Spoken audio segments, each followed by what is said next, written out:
হলো আমার নিজের জেলা নরসিংদী কারখালবাড়িকে বর্তাতে প্রশিক্ষণ দিয়ে এখানে কত সুন্দর করে বর্তাতে সাজিয়ে। হ্যাঁ, এগুলি কৃষকের কাছে কিনে রাখছে, তো এখন বাজারে নিব। কত সুন্দর করে সাজাইতে সাজায় প্রশিক্ষণ নিতে পারবে, ব্যাপারীরা সাজায় বর্তাছে, অনেক সুন্দর লাগছে না? হ্যাঁ, এটা হলো আমার নিজের জেলা, ওই নরসিংদী যশোর বাজার বলে।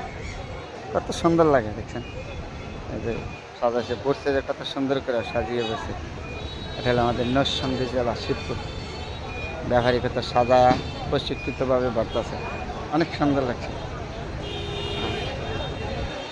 কত সুন্দর করে বসছে বলছেন, 4 কিলোতে দেখে কত সুন্দর করে যে ভরতে পারছে ব্যাপারী সাজায়। অনেক কষ্ট আছে ব্যাপারীরা কিনে নিয়ে বেচে, যে বাজারে অনেক কষ্ট করে। আমরা তো কিনা খাই 80 টাকা কেজি, এটা বড় কথা না, তারাও অনেক কষ্ট করে। কত সুন্দর করে বাড়তেছে ব্যাপারী। এই যে খাসিটা করছে কত সুন্দর সুন্দর করে, কত সুন্দর করে ভরতে পারবেন পারবেন না তো। তারপরে বন্ধুরা শেয়ার করলাম, অনেক সুন্দর লাগছে না?